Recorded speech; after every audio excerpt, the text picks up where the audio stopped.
We're going to talk why and how communists use women as their most devout foot soldiers. We'll talk to Miranda Devine, Donald Trump going after evil banks. It's going to be a great night on I'm Right.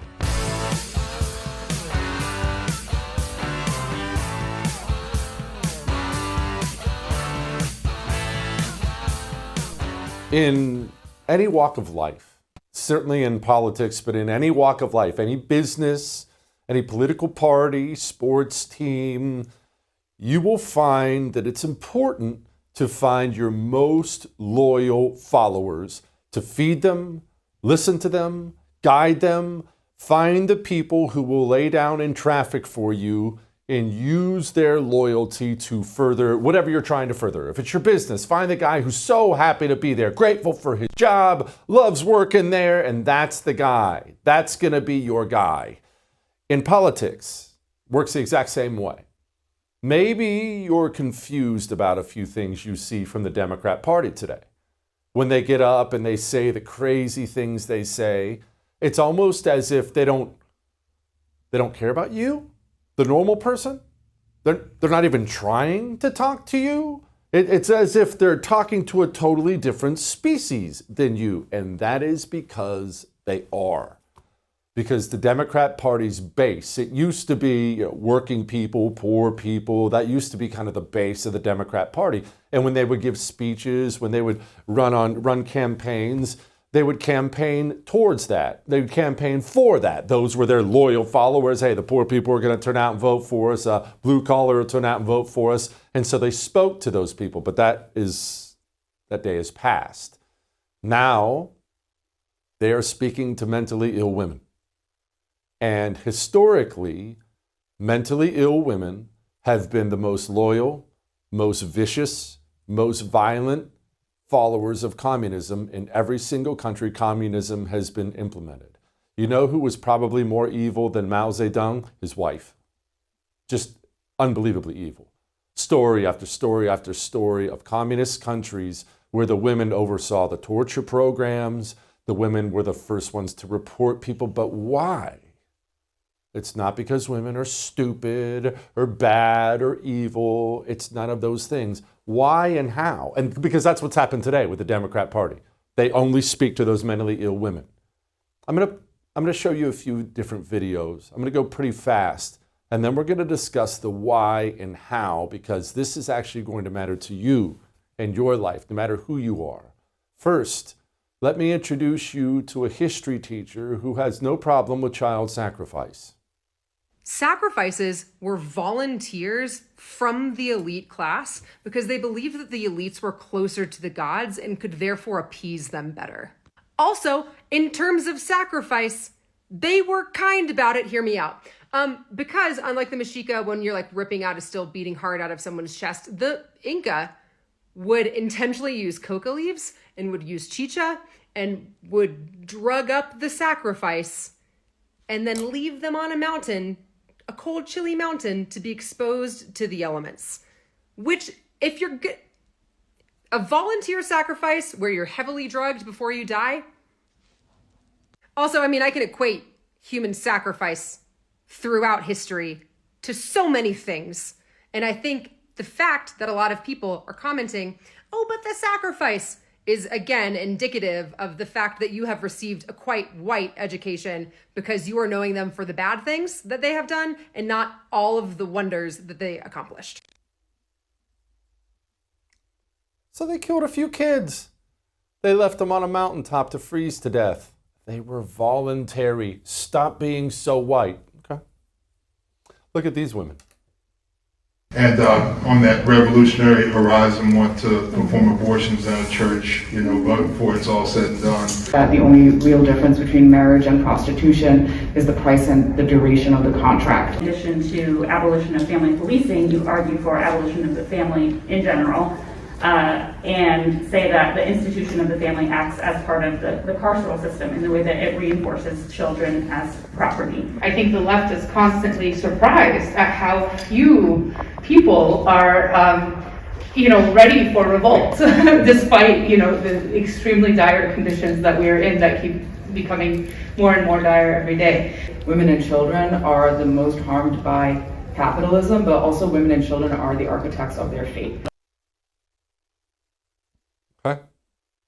Tell you what, one more, then we're going to have a long talk. Cynthia Nixon, actress, not ashamed of her insane family, brags about all those tranny kids. I am here today as the mother of a proud trans man.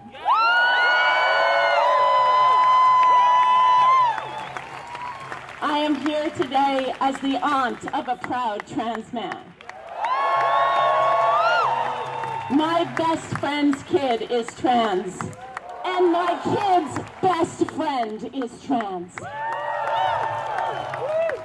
My wife and I, our lives are filled with the most amazing, beautiful, brave trans people, young and old, but especially young. And the idea that this city is filled with young people who thought they had a place to go where they could receive the highest care, and that place has now been shut to them, sickens me to my core. I know, it's sick, it's evil, it's demonic, it is. So let's talk. Tell you what, pause on that for a second. Why do militaries fill up with young men? All around the world throughout history, and I know women have to be included in everything today, but historically, why are young men so great in the military? It's not purely physical, of course. That's a big part of it. They're young, they're strong, I get that, but why? Well, the truth is, young men, before your brain fully develops, when your body is basically pure testosterone, young men are more willing to take risks, more willing to do dangerous things. I'm 44 now. When I look back at the things I've done in my life, I mean, you name it, the craziest thing. I could have died so many times. That never crossed my mind. Why? I was young. So militaries, historically, they take the natural inclination of a young man, and I don't want to say twist it, but they use it for their purposes. Hey, you want to do some fun, dangerous stuff? Put on a uniform. We'll give you a gun. That's the exact same way, the exact same reason communists use women. You see, women have a wonderful, wonderful motherly nature. They're born with it. It's how God made them. A motherly nature about them. Whether or not they have children, that doesn't matter. They have a wonderful, caring, motherly nature. That's why they're better nurses. That's why, honestly, they're better at the home. I won't say better parents. Men have just as important a role, but my kids need breakfast. My wife's going to think about that. I won't. Get yourself something. They just have a wonderful motherly nature. Well, just like those young men with militaries, communists take that wonderful motherly nature and they twist it. They use it for their purposes, and this is how they do it. It happens to young women. Young women will get twisted like this. Your daughter will get twisted like this at college if you're not very careful. They will go off and they will take the motherly nature, and instead of aiming that motherly nature where it's supposed to be aimed towards children, caring for a home, caring for children, they will instead take their enemies. They will take their enemies, the communists will, and they will tell that woman that those are the enemies of your children, and your children are whoever their allies happen to be. You see, in the United States of America, here's how this works. You remember that first woman, the history teacher, who told you that you're learning white history? American communists, American women, have been taught, their motherly nature has been taught that they are to protect at any cost immigrants of any kind of minority, anybody who's a non-Christian, and all these people, criminals, flat out violent criminals, rapists, murderers. Their wonderful motherly nature has been manipulated and twisted to essentially be the mother of those groups. And therefore, anybody who's the enemy, a perceived enemy of those groups. Do you want border security? Do you want criminals locked up? Do you want children taught about the greatness of America? Well, she will fight you tooth and nail because she is protecting her children. What do mothers do with their children? They fight, they will lay down their lives. They'll kill for their children because they have a wonderful motherly nature. That is why they are the most committed communists in the history of the world. Their motherly nature is manipulated to mother the communist allies and oppose the communist enemies. And if you spend enough time in that demonic world of make-believe, you will end up 74 years old and completely insane.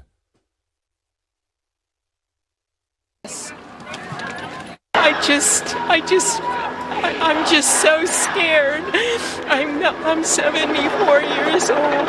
I worry about everything, and I just am so scared and upset, and I don't understand why people did and voted for this person.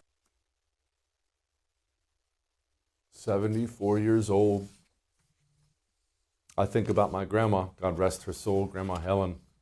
When I showed up at her house, she was usually in her garden. She knew we were coming.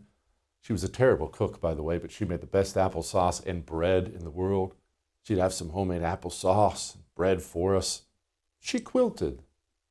That 74-year-old woman has had her mind and her soul broken and poisoned for 74 years old. Now what is she? And that's why, by the way, I pointed out that they were some of the worst torturers and executioners. That's why you routinely see America's women communists, female communists, acting like this. Hi. I want to know how you can vote. We can't answer the door right now, but if you'd like to leave a message, you can do it now. Shameful. Are you the one that walks by here and always screaming at people? No, I haven't walked by recently. Okay, because a lot of people walk by and scream. Yeah, I'm not surprised. You are voting for the devil. Don't you know that? No. Why are you voting for him? Because I believe he is the moral candidate. Oh, my God. F*** you for that one. That's moral? Exactly right. That's how your side acts. Oh, my God. That's He's how the you most guys... immoral person around. In your opinion, that's okay. Oh, yeah, I'm sorry. Have a nice day. Have a nice day. God bless you. How could a woman act like that? She's protecting her babies. That's what they do. Be very, very careful. Gentlemen, be very careful who you marry. Parents, be very, very careful with that girl you've raised for 18 years, because you send her off to a communist training camp. They might just take that wonderful nature you've put in her and turn her into a demon. She'll chop all her hair off, drive home a Subaru, and tell you how evil you are for your white privilege. All that may have made you uncomfortable, but I am right. Miranda Devine sat down with Tulsi Gabbard. I'm so impressed with Tulsi Gabbard. Haven't historically been a big fan. I haven't hated her, but just not a big fan. But I've been so impressed. I want to get Miranda Devine's measure of her. Before I do that, I want to get your measure of your olive oil. How is it? How much time do you spend thinking about your olive oil? Not enough. Olive oil we buy in the grocery store is old and crappy. We don't know this because it's all we've ever known. That's all I've ever had is grocery store olive oil. Go look at the date. Go grab that bottle of olive oil you have in your house and go look at the date. It's old. Get a fresh bottle and your dinner comes alive. Farmfresh246.com. They'll send you a $39 bottle for free because they're ridiculously confident in their olive oil. A fresh bottle of olive oil with actual flavor. Farmfresh246.com. We'll be back.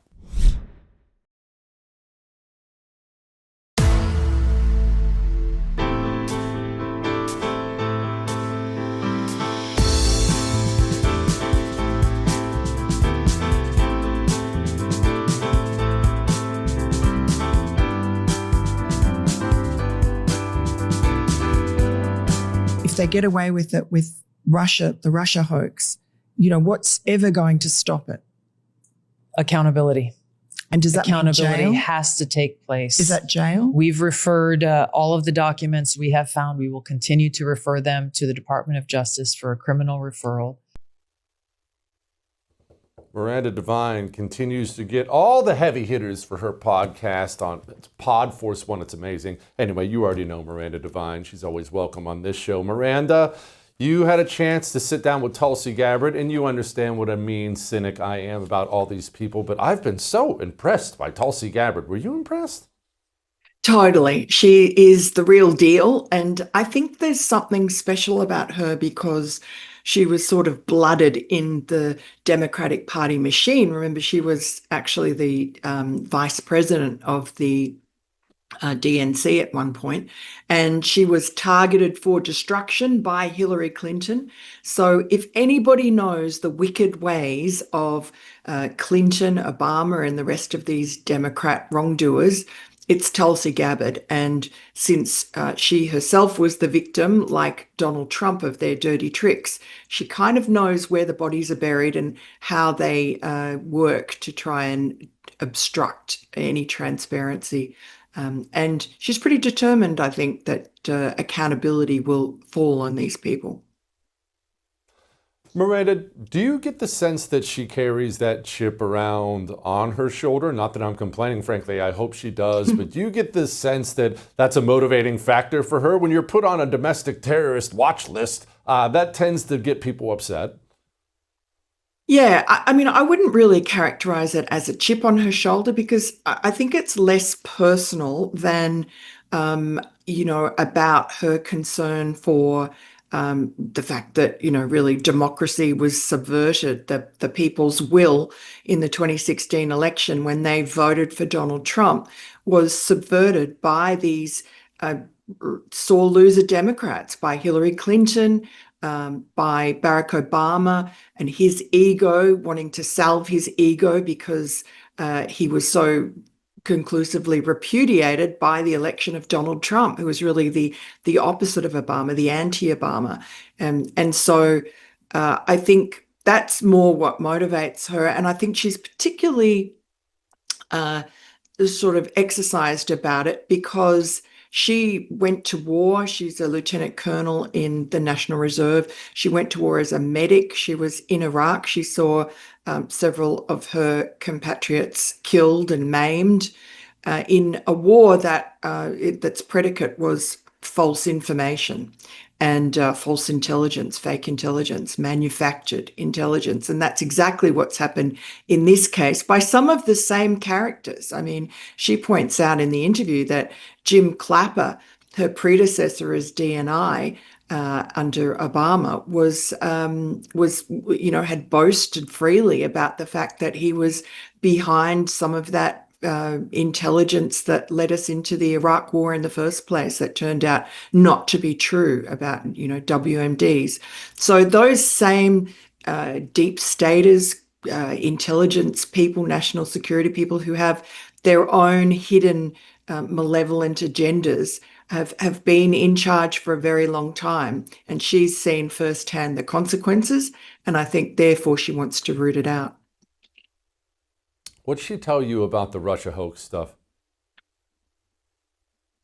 Well, that, it comes from Obama and Hillary Clinton are at the top of the tree, that this intelligence was manufactured and that it was done to delegitimize Donald Trump's 2016 victory and to sabotage his presidency. I mean, she calls it a years-long coup. And in fact, that is exactly what it was. It really crippled his presidency, crippled his ability to get people to work for him, get the people who did work for him to trust him, always in the back of their minds, particularly the more sort of institutionalist-minded people that were his appointees in his administration. In the back of their mind was always this, question about really, was Donald Trump an agent of Russia? And the other thing is that that hobbled his ability to normalize relations with Russia. She talks about this, which is something that would have been beneficial for America and the world, because really China was our most potent adversary. Russia's, small kind of inconsequential country. And and this was something that, the Obama administration was trying, multiple administrations thought that would be a good idea.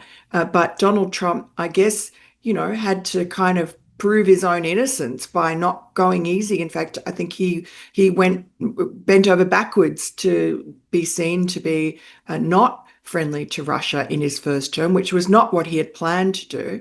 And as a result, I think any opportunity to kind of bring Russia into the sort of civilized orbit of countries that just fell by the wayside. And the result is what you see now, is this tragedy unfolding in Ukraine. Why do you think they're so worried about us normalizing relations with Russia? Miranda, every time I dig into this with people who know things, it always comes back to they were worried about us cozying up to Russia, worried about us cozying up to Russia. What is with this never-ending live or die commitment to fighting with Russia until the end of the age? What is it? Look, I think there are multiple reasons. One may be that if you stop Russia from being the big, the demon, then you're focusing more on China, which is much more of a threat. And a lot of people in this country with a lot of power are making and have made a lot of money out of China. And China has completely cannibalized American manufacturing, now holding us over a barrel on rare earth minerals and so on. And so I think that the short-sighted reason was, Joe Biden was one of those who really encouraged America to allow China into the World Trade Organization in 2001.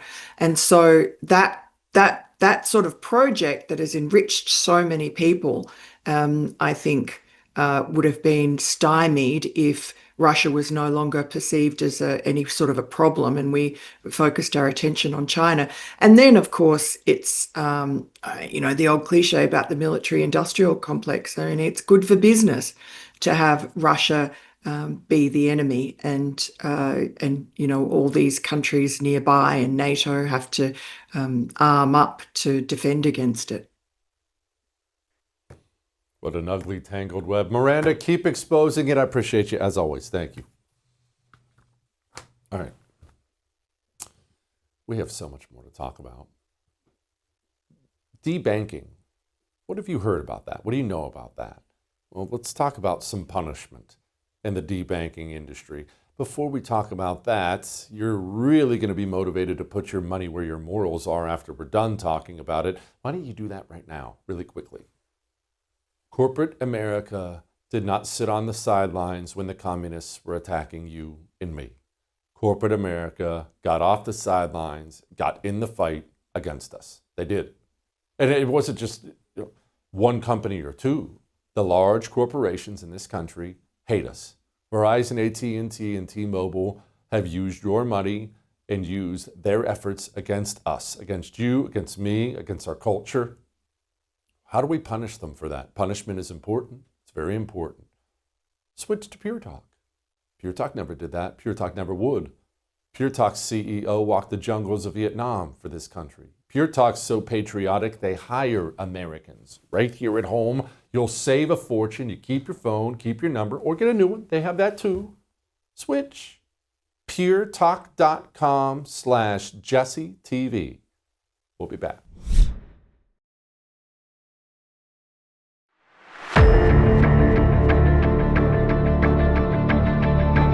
Fear and pain.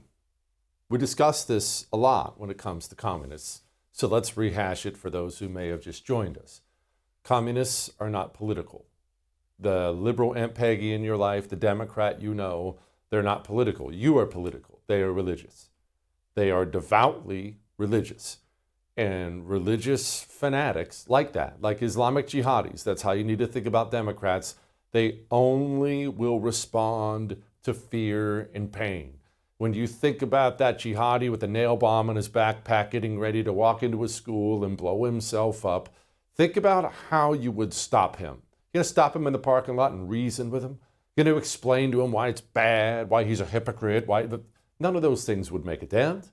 He's a religious fanatic. The only thing that works is fear and pain. Communists work the same way. Whenever communists take power at any level, any amount of power, it doesn't matter whether they have a little, it might be the public library, hey, let's get some gay books. It might be President of the United States and everything in between. When they have power, they will use that power against the enemies of their religion. The only way to get them to stop doing that is to hurt them. I wish there was another way. There's no other way to deal with these people. Let's talk about one way they use their political power. Banking, debanking. The Biden administration, the federal government has been sadly intertwined with the big banking, big finance industry in this country. And the Biden administration started essentially guiding these banks to look out for terms like MAGA or Trump, taking away people's bank accounts. This has happened multiple times to people in the United States of America, people on the right, gun people and others. They'll get a call from their bank. Hey, we're closing your account. You're not allowed to have a bank account? And keep in mind, again, the communist doesn't think he's doing anything wrong. He has power. He has power over the banking industry, so he should be allowed, of course, to use that power against his enemies. You just saw New York Times ran an article on there saying, well, you don't have a right to a bank account. The communist will take a bank. The communist will force or coerce that bank to take away your bank account, and the communist will think he didn't do a thing wrong. Of course I should be able to use my power to smash you. You're an enemy of my religion. So how do we get them to stop? Well, we have to punish them. We have to not just call these things out. Jim Jordan's actually the reason we know a lot of this stuff. We can't just call these things out. We have to punish the people who did these things. Let's focus on the Biden administration. During the Biden administration, we had 4 years of unchecked communist power in this country. Joe Biden, as we know now, was a useless cadaver that wasn't in charge of anything, so he sat in the corner, sucking on his thumb, and the animals in his administration, complete Maoists, the Anita Dunns of the world, the Lisa Monacos, all these types, they ran the United States of America in a way an unchecked communist will run the United States of America. So, Democrats will come back to power one day. I hope not, but you and I both know that's going to happen. Let's not be naive here. Maybe it's 2028. I don't know. Maybe it's 2032. They're coming back. The next time they take power, why wouldn't they do it again? Well, there's only one thing they understand. What is it? Well, two things. What is it? Fear and pain. They'll do everything they did before and worse if we don't hurt them right now. Donald Trump's talking about debanking. By the way, speaking of you, and you've done a fantastic job, but I hope you start opening your bank to conservatives, because many conservatives complain that the banks are not allowing them to do business within the bank, and that included a place called Bank of America. They don't take conservative business. And I don't know if the regulators mandated that because of Biden or what, but you and Jamie and everybody, I hope you're going to open your banks to conservatives, because what you're doing is wrong. They debanked him? I had J.P. Morgan Chase. I had hundreds of millions of dollars in cash.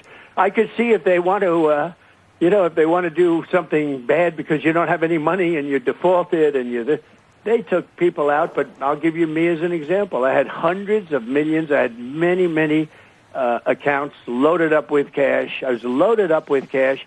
And they told me, I'm sorry, sir, we can't have you. You have 20 days to get out. I said, you got to be kidding. I've been with you for 35, 40 years. The banks discriminated against me very badly. I believe that Biden or Kamala, and I don't think they're smart enough to do it, but the people that are surrounding the beautiful Resolute desk, you know, the high IQ people that are radical left, I believe they told the banking commission, the bankers, that the banking regulators, do everything you can to destroy Trump. And that's what they did. And guess what? I'm president. How did that happen? Melania Trump wrote in her book that their son, Barron, got denied a bank account after Trump left the White House. Banks have to be punished for that. Punished publicly. I'm glad there's an executive order, but we have to punish the communist demons who took part in these things, because otherwise they will do it again. Fear and pain. That's all the communist understands. All right. Let's talk about chalk. Let's talk about something good, something positive. You know what's positive? Your testosterone after you start taking some natural herbal supplements from chalk. That's what's positive. And I'm positive that you're going to be in a better mood, full of energy. How great it feels to be full of energy now. Believe me, I was doing the same thing you're doing, pouring an extra pot of coffee or 3 at 2 in the afternoon because I'm just trying to get through the day. I don't have that anymore. If I drink coffee in the afternoon, it's just because I want to. I feel good, and I want you to feel good. Chalk is here. You know when you get a subscription, by the way, at chalk.com/JesseTV, you get a 17.76% discount. Isn't that cool?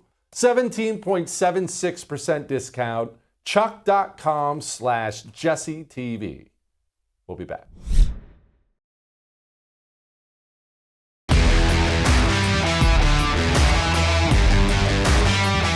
You know, one of the questions asked of me this morning is, are you going to make a dividend to the people?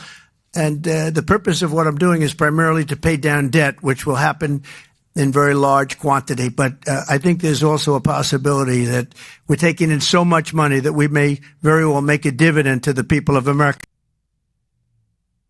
Okay. We're $37 trillion in debt. If there's a plan to pay that off that's realistic, you can sign me up for it. Joining me now, John Carney, Breitbart News, Finance, and Economics editor. Okay, John, walk me through this because you know I need all the help you can possibly offer. We're taking in money. We're going to use it to pay down the national debt. Do I have that right? Yes, we're taking in a lot more in tariffs than anybody thought, and none of that money was budgeted for. So when the CBO does the projections about where the deficit's going to be in 5 years, 10 years from now, none of that had tariff revenue built in. So we're actually bringing in hundreds of billions of extra dollars. It would make a lot of sense to use that to reduce the deficit or to cut taxes. Doing a one-time dividend check really doesn't get you very much. I understand, people like getting checks, but it doesn't have a lot of economic oomph, really. You'd be better off using it to reduce capital gains taxes, reduce income taxes, reduce corporate taxes, or, as the president said, we just got a big tax cut. We just passed the big one beautiful bill, right? I guess it's the one big beautiful law now. We don't, maybe just use it to bring down the deficit. Okay, so can you walk me through how that works, John? Can they just do it? Do we need Congress to do this? Can Donald Trump just say, hey, send it to the deficit? Look, I've never taken in a surplus before. I don't even know how to deal with this world. How does this work? No, so it will automatically go to reduce the deficit because Congress didn't budget, wasn't planning on spending this money. So extra revenue just means that the government doesn't have to borrow as much. So if they do nothing at all, then this extra revenue will reduce the deficit. And so that's one of the reasons I'm actually pretty hopeful. We don't need Congress to pass a law. In fact, if they pass a law, they'll probably mess it up and do something, decide to spend the money. If you tell Congress, every time Donald Trump says, oh, we're taking in all this revenue, I get worried.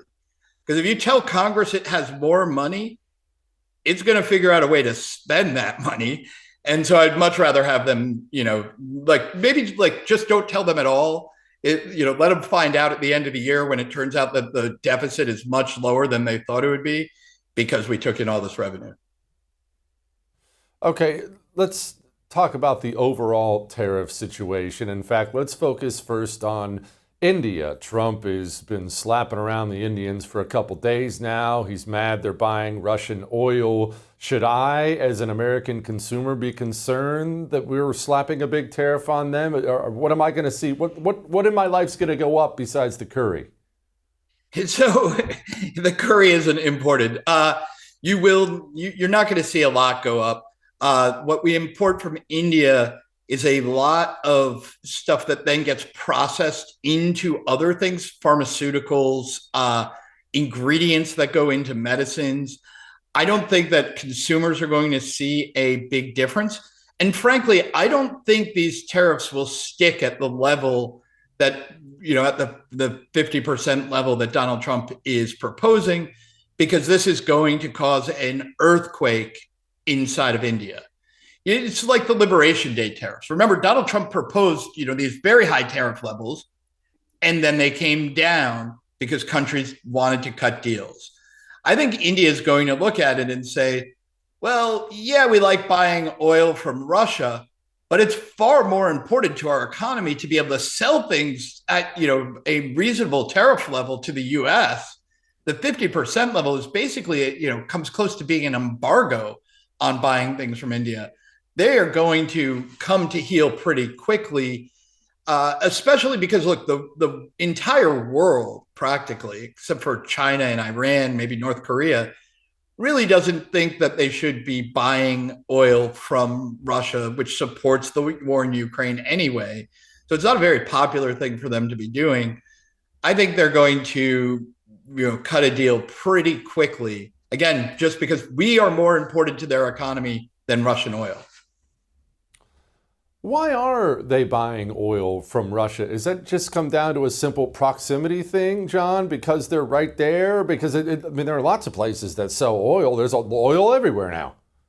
Sure, but Russia has a problem in that it produces a lot of oil, and there aren't very many places that will buy it from them. So you can buy it cheap. India then refines that oil and sends it on to other people. So it's actually making money by taking in Russian oil, not just using it, for themselves, but actually then selling refined oil around the world.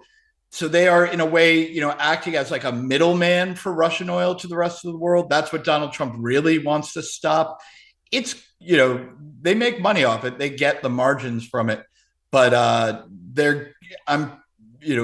would be very surprised if they decided, no, we'd rather anger Donald Trump. We would rather, get ourselves locked out of the U.S. market than give up this source of revenue, which really only exists because the war is going on and the rest of the world has sanctions on Russian oil. They're taking advantage of a situation that they should not be. John, can you explain? I understand you're an economics guy. So what are the economics, or what is the political situation? You mentioned it would cause an earthquake inside of India. Is this an unstable country? Are they relatively stable? India is very much an enigma to most people. People don't understand it. Right. So India has a relatively stable political situation, especially for a country that has the incredible size and diversity. It actually holds together pretty well. But if the Indian economy is subject to a 50% tariff on things they sell to the US, the economy will crumble, and that will bring down the government. It could create, even worse instability, which I don't think we want. I don't think Donald Trump would like to see India, split apart because of the economic tensions. But I think it could bring down the government in India very quickly if you had, if the economy shuts down, which it will do if they have this 50% tariff for very long. Okay, let's talk then about the big bad boy in the room, China. China buys oil from Russia. Donald Trump is slapping around the poor Indians, but the Chinese are guilty or more guilty than anyone else of propping up Russia in their war. So what do we do about that? What can we do about that? Because they still have so many things we need. Yeah, we're in a much tougher position when it comes to China. I think one of the things we're doing with India is actually trying to say to India, like, look, guys, you've been sort of non-aligned for a long time, and it's time to choose sides. Like, sign up with the good guys, right? We're the good guys. Come sign up with us. China can't sign up with the good guys because they're not part of the Justice League. They're the Hall of Doom or whatever they called it back in the cartoons we used to watch when we were kids. They are the Hall of Doom. They're eventually, China should China's not going to move away from doing as much economic deals as they do with Russia. They're just not going to. So there's probably not a lot we can do in that score. I think we're going to find out over the next year and a half that China's actually pretty intractable. They're not going, they'll keep conversations going. They'll keep talks going. The Trump administration has been extending those talks, but I think eventually they're going to realize that it's not going to work. We're going to have to begin to figure out how we disentangle our economy from theirs. We can't do it instantly because for 25 years, we kept enmeshing our economy with ours. We shipped our manufacturing over to China. It's going to take some time to disentangle that. And look, the Trump administration will say, no, we don't want to decouple. That's not what we're trying to do. We're just trying to get China to change its ways. They're not going to change their ways, and we're going to eventually have to decouple. John, what does it mean that Apple's investing $600 billion into America? This is good, I assume? Bad? Little in between?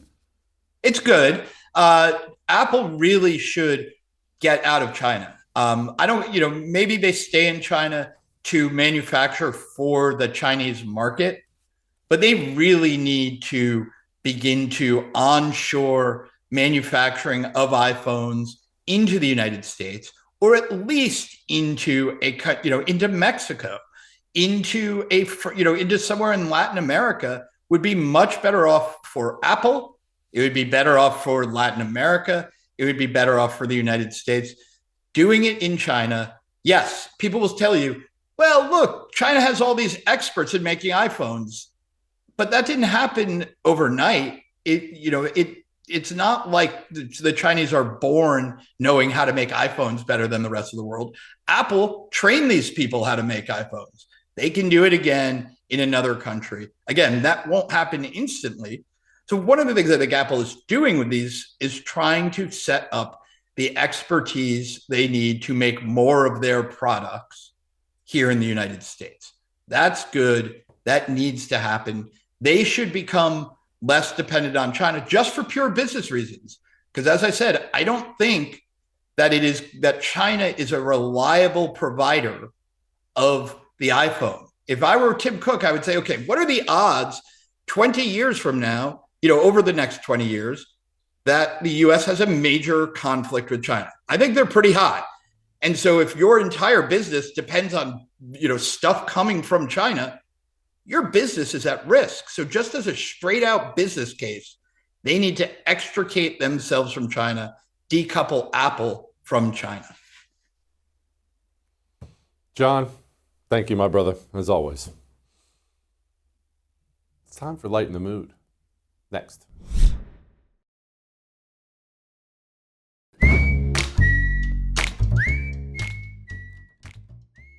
It's time to lighten the mood. And this is kind of an unorthodox lighten the mood. Normally, we like a feel-good story, or even better, someone hurting themselves. What's funnier than that? But Adam Schiff, you of course remember Adam Schiff. What does Trump call him? Pencil neck, I think it is, because he kind of looks like a lollipop. Got this big old head and this little pencil neck. Either way, Adam Schiff, now United States Senator Adam Schiff, has been lying to the American people for a very long time about everything under the sun. One of the, I am partisan, but I'm not saying this as a partisan. One of the truly scummy people in politics, both personally and professionally. Just a slime ball. You know, when you look at that, when you look at him, you hear him talk, you know, probably a bad guy. You wouldn't want to be his neighbor, I'll put it that way. Well, Adam Schiff is in some legal trouble. He has been officially referred for a criminal investigation. Why? Adam Schiff lied on mortgage documents. I know that sounds small, it's not near enough, all the evil things he's done. He should go away for life. I know. We talked about this a little bit earlier in the show. I understand that punishment should be more severe. But that is a big deal. It is a crime. I'm not telling you Adam Schiff's going to prison, but government people being held to account at any level is not something I'm used to. So if we're going to get a little something, I'll take it. Lightens my mood. I'll see you tomorrow. I would thank you for coming to my YouTube channel, but I know how brilliant it is, and I know you love it here. So subscribe and watch. We're going to start really ramping things up and putting some funny stuff, some interesting stuff out there, some collaborations. Either way, my YouTube channel is officially the place to be. So stick around.